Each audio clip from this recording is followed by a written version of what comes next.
महाराजांनी त्याला पन्हाळ्याच्या तिथं कसं काय गाठलं? सिद्धी जोहरच्या वेळेमध्ये नेमका फरक काय आहे? महाराज अडकलेत तर सिद्धी जोहर वरचढ आहे कधी पण यांच्यापेक्षा. त्या दोन्ही लढ्यांमध्ये काय फरक आहे? सिद्धी जोहरच्या पेक्षा दुपटीहून जास्त सैन्य शाहिस्ते खानाचं. महाराजांचं एक प्लॅनिंग होतं, तर मग ते सक्सेसफुल का नाही झालं?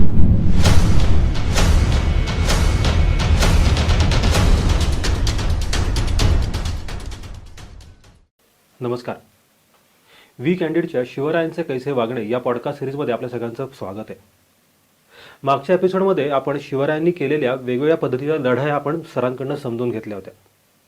म्हणजे शिवरायांनी स्वराज्याचा विस्तार कसा केला आणि रुस्तमे जमानचा कोल्हापूरला केलेला पराभव, ती आपण लढाई पाहिली होती.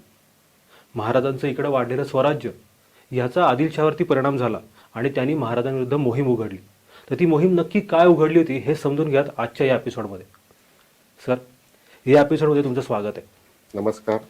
मागच्या एपिसोडमध्ये आपण बोललो की महाराजांनी स्वराज्य दुपटीने मोठं केलं, त्यांनी आदिलशहाच्या सरदार रुस्तमे जमानचा कोल्हापूरला पराभव केला. तर आदिलशहाने ह्या सगळ्या गोष्टीचा आदिलशहावरती नक्कीच काहीतरी परिणाम झाला असेल आणि त्यांनी महाराजांना थोपवण्यासाठी नक्कीच काहीतरी मोठं केलं असणार आहे. तर ते नक्की काय केलं?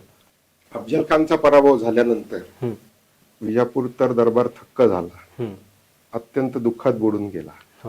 आणि त्याच्यानंतर महाराजांवर त्यांनी रुस्तमे जमान सरदार पाठवून बघितला, पण त्याचाही पराभव महाराजांनी केला. त्याच्यानंतर महाराजांवरती काहीतरी मोठी मोहीम आता हाती घेतली पाहिजे याची जाणीव विजापूरला झाली, आदिलशहाला झाली. पण त्यावेळेला त्यांच्याकडे कुणीही असा मातब्बर सरदार त्याच्या नजरेस येईना की ज्याला आपण महाराजांच्या विरोधात पाठवू शकू असं त्याला वाटलं. की कोणीच ही मोहीम, कारण सगळे एकतर दुःखी झाले होते आणि शॉक झाले होते की अरे आता हे आपल्याला कसं जमलं, चिंताक्रांत झाले होते. आणि कुणी मोठा सैनिक, कोणी मोठा सरदार, कोण पाठवावं या विचारात आदिलशाही असतानाच कर्नूल प्रांतामध्ये म्हणजे तेलंगणमध्ये आदिलशहाचा एक सरदार आहे, त्याचं नाव आहे सिद्दी जौहर. त्यांनी आदिलशहाला असं पत्र लिहिलं. त्याचं बहुधा काहीतरी त्यांचा आपापसात आधी ज्याला आपण म्हणू भांडण म्हणा, वाद म्हणा, काही झाला असावा. त्यांनी आदिलशहाला पत्र लिहिलं की मी तुमचा एकनिष्ठ सेवक आहे आणि मी काही कामगिरी करू इच्छितो. योगायोगाने त्याच वेळेला ते पत्र आलं आणि त्याला असं वाटलं की आता हा योग्य माणूस आहे. खरं म्हणजे सिद्दी जौहर हा म्हणजे जौहर हे जे सगळे लोक आले जौहरचे, हे सगळे ॲबिसिनियातले, आफ्रिकेतले. ते इथे येऊन स्थायिक झाले पुढे आणि त्यांनी पराक्रम गाजवून सरदार पदापर्यंत पोहोचलेले. तो सिद्दी जौहर आता महाराजांच्या विरोधात पाठवावा असं आदिलशहाला वाटलं आणि जवळजवळ 65,000 फौज देऊन त्यांनी त्याला महाराजांच्या विरोधात पाठवलं आणि त्याला एक पदवी दिली, सलाबत खान या नावाची पदवी दिली, टायटल दिलं सन्मानाचं. आणि त्याला सांगितलं की आता तू शिवाजी महाराजांची मोहीम कर. अफजल खान वादाचा रेफरन्स त्यांनी दिला की अति फाजीलपणा एक प्रकारे त्याला घातक ठरला, त्यामुळे तू मात्र सावधगिरीने वाग. शिवाजी महाराजांच्या तहाच्या कोणत्याही हुलकावणीला तू दाद देऊ नको. प्रिकॉशन्स त्यांनी ऑलरेडी घेतले. तू त्याच्या वकिलांची तर भेटही घेऊ नको, कारण वकिलांच्या माध्यमातूनच शिवाजी महाराजांनी जे डाव टाकले ते अफजल खान प्रकरणात यशस्वी झाले. त्यामुळे शिवाजी महाराजांच्या अशा पद्धतीच्या कोणत्याही डावपेचांना तू बळी पडू नको अशा अर्थाची सूचना त्यानं सिद्धी जोहरचा माइंडसेट तसा रेडी करून केला आणि त्याला महाराजांच्या विरोधात पाठवलं. मग आता आपल्याला सगळ्यांनाच माहिती की सिद्धी जोहर आणि पन्हाळ्याचा वेढा, पण मग त्या अनुषंगाने पुढं काय घटना घडल्या? म्हणजे सिद्धी जोहर तिकडून निघाला आणि महाराजांनी त्याला पन्हाळ्याच्या तिथं कसं काय गाठलं, किंवा महाराजांनी पन्हाळाच त्या सगळ्या भेटीसाठी का निवडला? सिद्धी जोहर ज्या वेळेला विजापुरातनं महाराजांच्या विरोधात निघाला त्यावेळेला महाराज मिरजेला आहेत. मिरजेच्या किल्ल्याला त्यांनी वेढा दिलाय आणि तो किल्ला जिंकण्याचा त्यांचा प्रयत्न आहे. पण गुप्तहेरांच्या माध्यमातून ज्या वेळेला त्यांना बातम्या आल्या की 60-65,000 सैन्य येते, तो ज्या वेळेला आपल्या विरोधात येतोय त्यावेळेला महाराजांनी तत्परतेनं तो वेढा सोडला आणि तिथून महाराज पन्हाळगडावरती. पन्हाळगड हा त्यातल्या त्यात त्यांना नियरेस्ट लोकेशन आहे, पण महाराजांनी त्याच्यासाठी पन्हाळगड नाही निवडला. तर मुळात पन्हाळगड निवडायची कारणही पण पाहण्यासारखी आहे. एक तर पन्हाळगड आहे उंच डोंगरावरती, माउंटन फोर्ट येतो. त्याला भक्कम तटबंदी आहे. त्याचं जे फोर्टिफिकेशन वॉल म्हणतो आपण, हो. ती अतिशय बळकट आहे. बरं. जुना किल्ला आहे हा. हम्म. म्हणजे गंडारादित्य शिलाहारांची ती राजधानी एकेकाळची, बरं. राजधानीचा किल्ला आहे तो एकेकाळी. त्यामुळे त्याचा जो भक्कमपणा आहे तो त्यांनी त्यावेळेला ज्यावेळेला बांधला तो विचार करून बांधला. हो. या भक्कमपणा हा त्याचं पहिलं कारण आहे महाराज तिथे जाण्याचं. पण त्याचबरोबर तो स्वराज्याच्या त्यावेळेच्या बॉर्डरवर आहे. हा, म्हणजे दक्षिण बॉर्डरवर, स्वराज्याच्या बॉर्डरवर. हो. म्हणजे आदिलशहा जर विजापूरकडनं सैन्य आलं तर पन्हाळगडच त्यांना सुरुवातीला लागणार आहे. सुरुवात पन्हाळगडापासूनच होणार आहे आणि ही सुरुवात पन्हाळगडापाशी होते. तिथे लढाई होणार आहे. तर लढाई ज्या वेळेला होते ना त्यावेळेला जो मुलूक बेचिराख होतो तो आजूबाजूचा होतो. त्यामुळे बॉर्डरवर थांबल्यामुळे खरं म्हणजे महाराज जावळीलाही जाऊ शकतात. हो, म्हणजे मी तेच विचारतो की महाराजांनी जसं अफजल खानाला जावळीला आणलं किंवा तिथं एवढ्या मोठ्या सैन्याचा पराभव महाराजांनी केला होता, तर मग हा पण त्यांनी म्हणजे सिद्धी जोहरला पण महाराज तिथं येऊन करू शकत होते किंवा त्याच्याशी युद्ध करू शकत होते. पण स्वतः सीमारेषेवरती येऊन थांबल्यामुळे स्वराज्याचं एक प्रकारे रक्षण झालं. कारण महाराज जिथे जातील तिथे सिद्धी जोहर जाणार आहे आणि मग तो येताना काही असं सहज येणार नाही. तो गावं बेचिराख करेल, जाळपोळ करेल, लोक मारेल, शेत जमीन खराब करेल, हे सगळं करत तो येणार आहे. आणि स्वराज्याचं असं नुकसान होऊ नये म्हणून महाराजांनी पन्हाळगड निवडला, बॉर्डरवर असलेला, सीमेवर असलेला. हेही एक कारण आहे. आणि महाराजांच्या ह्याच्यामध्ये आणखी 2 गोष्टींचं प्लॅनिंग महाराजांनी केलं. की आपण पन्हाळ्याला थांबू, मग सिद्धी जोहर काय करेल, वेढा टाकेल, ज्याला आपण सीज म्हणतो इंग्रजीत, तो वेढा टाकेल आणि महाराज पन्हाळ्यात कोंडले जातील. ठीक आहे, पण आपला कुणी ना कुणी सरदार बाहेरून हल्ला करेल, कदाचित नेतोजी पालकर हल्ला करतील, सरसेनापती, आणि मग त्यांनी बाहेरून हल्ला केला की आपण आतून त्याच वेळेला हल्ला करू आणि कोंडी फोडून निघून जाऊ. आणि एकदा आपण निघून गेलो की शिडातली हवा गेल्यावर जहाज जसं भरकटतं तसा सिद्धी जोहरचा हा वेढा भरकटेल आणि त्याची एकंदर ताकदच किंवा उत्साह निघून जाईल, असंही महाराजांनी विचार केला.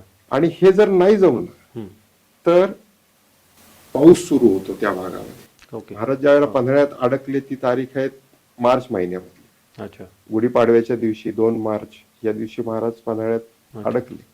तिथून पुढे साधारण 2-2.5 महिन्यांनी जून जुलैमध्ये पाऊस सुरू होतो आणि त्या भागात पाऊस तुफान असतो. या धुवाधार पावसात सिद्धी जोहरचा वेढा काही टिकणार नाही.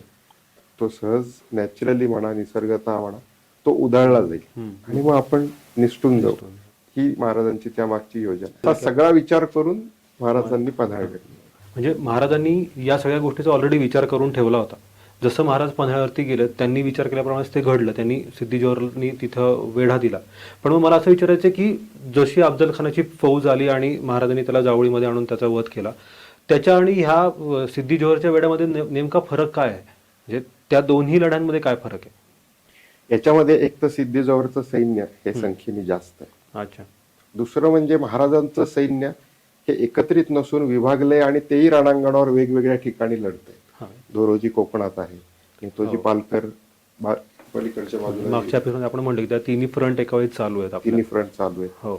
त्यामुळं महाराजांचं सैन्य एकतर विभागलेलं आहे, हा पहिला फरक आहे. दुसरं, इथे महाराज आता कोंडले जाणार आहेत, त्या आधी पन्हाळगडामध्ये अडकणार आहेत, त्यामुळे त्यांचं इतरांशी कम्युनिकेशन बंद होणार.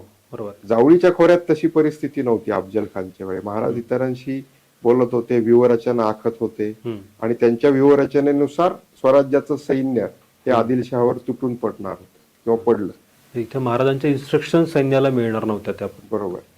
आणि तिसरी गोष्ट म्हणजे याच वेळेला औरंगजेबाने शाहिस्ते खान हा एक सरदार स्वराज्यावर पाठवला होता. त्याच्यापाशी जवळजवळ 1,35,000 एवढं सैन्य आहे. सिद्धी जोहरच्या पेक्षा दुपटीहून जास्त सैन्य शाहिस्ते खानाचं आहे. या दोन्ही एका वेळी चालू असलेल्या गोष्टी, म्हणजे एकाच वेळी 2 आक्रमण स्वराज्यावर होत आहेत आणि त्यावेळेला महाराज एका किल्ल्यात अडकणार आहेत. अशी परिस्थिती अफजल खानच्या वेळेला. त्यामुळे अफजल खानच्या लढाईला तीव्रता तर होतीच, कारण स्वराज्य त्याआधी खूपच कोवळं होतं. त्याचा विचार केला तर ते मोठं युद्ध आहे. पण त्या तुलनेत आता मात्र आलेलं आक्रमण, आताची परिस्थिती ही अशी वेगळी. जशी परिस्थिती वेगळी आहे, तर मग महाराजांनी तो वेढा फोडायचा प्रयत्न केलाच असेल, किंवा आता त्यांचं सैन्य जे बाहेरच्या बाजूला होतं, जसं तुम्ही म्हणाल की नेताजी पालकर येऊन ते वेढा तोडतील असं महाराजांचं एक हे होतं, प्लॅनिंग होतं, तर मग ते सक्सेसफुल का नाही झालं? यावेळेला नेताजी पालकर काय करतायत, जवळजवळ 4 ते 5 हजार सैन्य घेऊन त्यांनी पहिला हल्ला हा विजापूरवर करायचा प्रयत्न, की त्यामुळे सिद्धी जोहरचं अटेन्शन डायव्हर्ट होईल आणि तो पुन्हा काही सैन्य हे निदान विजापूरच्या रक्षणाला पाठवेल आणि महाराज इकडून बाहेर पडू शकतो. पण याच वेळेला खवास खान या नावाचा सरदार हा विजापूरच्या रक्षणाला ऐनवेळी कुठून तरी उपस्थित झाला आणि त्यांनी यांना रोखून धरलं. नेताजी पालकर आणि त्यांच्या सैन्याला, 4 ते 5 हजार सैन्याला रोखून धरलं. वाहवा खान आणि सिद्दी हिलाल हे 2 सरदार यावेळेला नेताजी पालकरांबरोबर आहे, त्यांनाही माघार घ्यावी लागली आणि हे सगळे माघार घेऊन पुढे राजमाता जिजाऊ साहेबांना भेटण्यासाठी राजगडाकडे रवाना झाले. यावेळेला जिजाऊ साहेब राजगडावरती आहेत आणि अत्यंत महत्वाची गोष्ट अशी आहे की जे काही स्वराज्य त्याचं संपूर्णतः संरक्षण आता राजमाता जिजाऊ साहेबांच्या मार्गदर्शनाखाली चाललं आणि त्या यशस्वीरित्या शाहिस्ते खानाच्या त्या फौजेवर या छापे टाकतायत. खरं म्हणजे त्यांच्यावरही दडपण आहे की शिवाजी महाराज आता पन्हाळ्याच्या वेढ्यात आहेत. अशा प्रसंगातही जिजाऊ साहेब न डगमगता तो युद्धाला उभे घेतले स्वतःकडे. मग हे दोघं जाऊन, म्हणजे सिद्दी हिलाल आणि नेताजी पालकर हे राजमाता जिजाऊ साहेबांना जाऊन राजगडावरती भेटले की आता पुढे काय करायचं. पण त्यांना राजमाता जिजाऊ साहेब रागावले की तिकडे शिवाजी महाराज वेढ्यात अडकलेले आहेत आणि तुम्ही इथे भेटायला कसं काय आले. म्हणजे याचा अर्थ असा आहे की तुम्ही तिथे जा. आणि त्यांना जिजाऊ साहेब स्वतः हातात तलवार घेऊन असं म्हणाले की आता मीच जाते शिवाजी महाराजांना सोडवून आणते. अशा अर्थाने त्यांनी म्हणजे रणांगणावर जाण्याची पण तयारी त्यांनी केलेली. तर त्यावेळेला नेताजी पालकरांनी त्यांचा अर्जव केला आणि त्यांना थांबवलं की नाही, आम्ही त्यांना सुखरूप सोडवून आणतो. आणि मग ते दोघं तिथून आल्या पावली लगेच माघारी फिरले आणि पन्हाळगडच्या रोखाने दौडत सुटले. इथे सिद्धी जोहरचं लष्करी मुत्सद्दीपणा दिसून येतो की नेताजी पालकर आणि 5,000 सैन्य येत आहे हे कळल्याबरोबर सिद्धी जोहरच्या लक्षात आलं की यांची काय योजना आहे, की आता हे वेड्यावर हल्ला चढवणार आणि महाराज आतून तयारीत असणार, तेही पण हल्ला चढवणार आणि वेढा विस्कळीत आले की महाराज निसटून जाणार. तसं होऊ नये म्हणून सिद्धी जोहरनी रिझर्व्ह फोर्स हा नेताजी पालकरांवर पाठवला. म्हणजे नेताजी पालकर वेढ्यापर्यंत पोहोचणारच नाही याची खबरदारी सिद्धी जोहरनी घेतली. आणि मग वारणा नदीच्या पात्राजवळ ही लढाई झालेली. नेताजी पालकर आणि सिद्धी जोहरची रिझर्व्ह फोर्स, राखीव फौज यांच्यात ती लढाई झाली आणि त्या लढाईत नेताजी पालकरांना माघार घ्यावी लागली आणि ते परत गेले.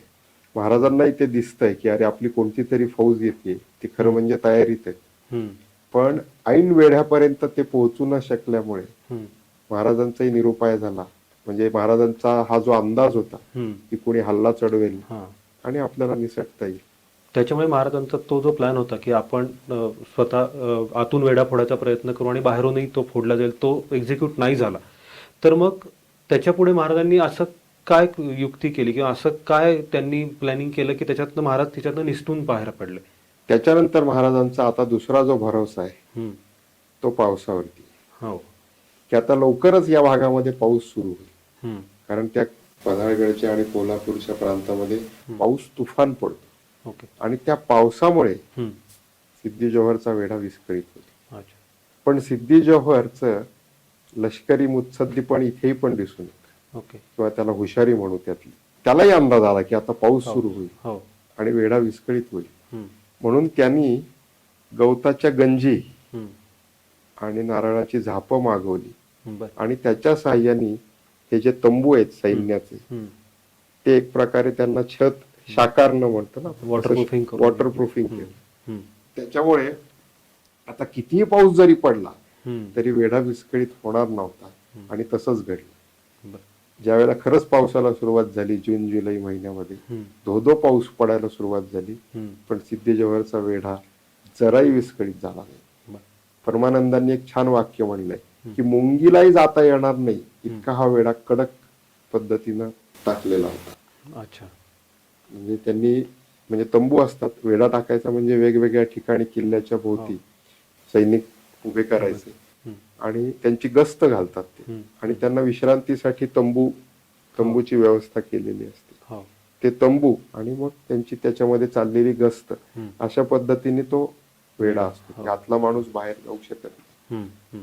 पहिला प्लॅन पण महाराजांचा तसा एक्झिक्यूट नाही झाला. आता महाराजांची दुसरी अपेक्षा होती की पाऊस पडेल मग तो वेढा विस्कळीत होईल, तेही नाही झालं. मग महाराजांनी नक्की काय केलं त्याच्यात बाहेर पडण्यासाठी? जसजसं आता पावसाळाही पुढे सरकायला लागला तसतसं किल्ल्यातलं धान्य संपायला लागलं, मीठ कमी व्हायला लागलं, तांदूळ कमी व्हायला लागले. आणि मग अशा परिस्थितीमध्ये दोनच पर्याय उरतात. एक तर तुम्ही निर्णायक युद्धासाठी बाहेर पडा, नाही तर शत्रूला शरण जा. आणि महाराजांना आत्ता या क्षणी दोन्ही प्रॉबेबिलिटीजचा विचार करणं महाराजांच्या दृष्टीने बरोबर नव्हतं. हे त्यांच्या म्हणजे महाराजांनी याचा बरोबर अंदाज बांधला की आता आपण जर शरणागती पत्करली तर सगळंच संपलं, आणि आपण जर निर्णायक युद्धाकरता बाहेर पडलो तरी आपलं सैन्य कमी आहे. 8,000 फौज आहेत पन्हाळगडावरती, आणि यांची ही प्रचंड फौज, तर आपला निभाव लागणार नाही. म्हणून महाराजांनी मग एक बैठक बोलवली. पहा महाराजांचा कसा विचार आहे. महाराजांनी निसटून जाण्याची योजना तयार केली. महाराज कोणती योजना डायरेक्ट इम्प्लिमेंट करत नसत. ती योजना समजावून सांगण्यासाठी ते आपल्या सगळ्या सहकार्यांची एक मीटिंग घेऊन त्याच्यात ब्रेनस्टॉर्मिंग पद्धतीनं ते चर्चा करत. तशी एक बैठक महाराजांनी बोलवली सर्व महत्वाच्या लोकांची. पन्हाळगडावर यावेळेला महाराजांबरोबर बांदलांचं सैन्य, बाजी प्रभू देशपांडे आहेत, फुलाजी प्रभू देशपांडे आहेत, तेही यावेळेला पन्हाळगडावरती आहेत. गंगाधर पंत नावाचे वकील महाराजांचे तेही तिथे आहेत.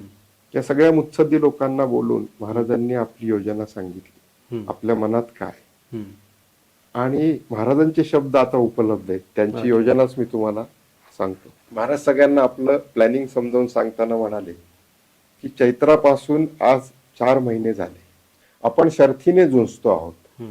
हा आषाढाचा महिना निम्म्यावर आला. ज्यांचा पराक्रम गनिमांना सोसणार नाही असे शमशेर बहादूर आम्ही लोक असूनही सिद्ध जोहर आमच्या हातून उडू शकलेला नाही. सरनोबत नेताजी पालकरांनीही शिकस्त खाल्ली. जौहरचा वेढा आम्हास थोडा सुद्धा उठवता येत नाही. जौहर बळजोर आहे, जंग बहादूर आहे, त्याची फौजही मातब्बर आहे. त्याला मोडणे आज तरी आपणास दुरापास्त आहे. म्हणजे त्याचा पराभव करणं आज लष्करी दृष्ट्या शक्य नाही. तिकडे पुण्याचा परगणा मोगल फौज पायाखाली घालत असता सिद्धी जोहरशी झुंजण्यात मी येथे फार काळ गुंतून पडावे हे वाजवी वाटत नाही. तिकडे मोगलांशी झुंज दिलीच पाहिजे. त्यांचा पराभव माझ्याशिवाय अन्य कोणाच्या हाती होणार नाही. आणि मग पुढचं वाक्य फार छान आहे. तेवढ्यासाठी मी आता येथून निघून गेलेच पाहिजे. म्हणजे आता मी इथून निसटायचं आहे हे प्लॅनिंग महाराजांनी आपल्या त्या निवडक सहकाऱ्यांना सांगितलं. त्याची त्यांनी योजना तयार केली, आणि मग त्यांनी आपापली मतं काही मांडली असतील, आणि मग त्या योजनेनुसार महाराजांनी आपला राजदूत अँबॅसेडर हा गडाखाली पाठवला सिद्धी जोहरकडे. आता खरं म्हणजे सिद्धी जोहरनी त्याची भेटही नाही घेतली तरी चालणार आहे, कारण आता काही अफजल खान सारखी ती परिस्थिती नाही. महाराज अडकलेत त्याने. तो सिद्धी जोहर वरचढ आहे कधी पण यांच्यापेक्षा. तरी पण एक क्युरिओसिटी असते, पाहू तरी काय म्हणतोय, नाहीतरी महाराज कुठे जात. ते आपल्याच आता गवसलेलेच आहेत एक प्रकारे वेड्यामध्ये. म्हणून त्या क्युरिओसिटी पायी त्यांनी त्या वकिलाची भेट घेतली. आणि वकिलाच्या बोलण्याचा सारांश असा होता की आम्ही बिनशर्त बिन तक्रार आपल्याला शरण येतो आणि आमचे सर्व गडकोट हे आपल्या ताब्यात देऊन टाक. म्हणजे संपलं. हेच तर पाहिजे होतं त्याला. म्हणजे निर्णायक विजय ह्याच अपेक्षेने तो त्याच्याकडे बघतोय. आणि त्यासाठी महाराज आपल्याला खाली येऊन भेटतील, असंही नाही की आपण गडावर महाराजांकडे यावं. यासाठी महाराज येऊन आपल्याला भेटतील. सिद्धी जोहरलाही तेच पाहिजे. त्यामुळे त्यांनी हो म्हटलं, आणि वकील अँबॅसेडर, तो परत वर जायला निघाला. हम्म. पण वर जाताना लोक क्युरिओसिटीने त्याला विचारतायत हम्म. छावणीतले की महाराज कधी भेटायला येणार. हम्म.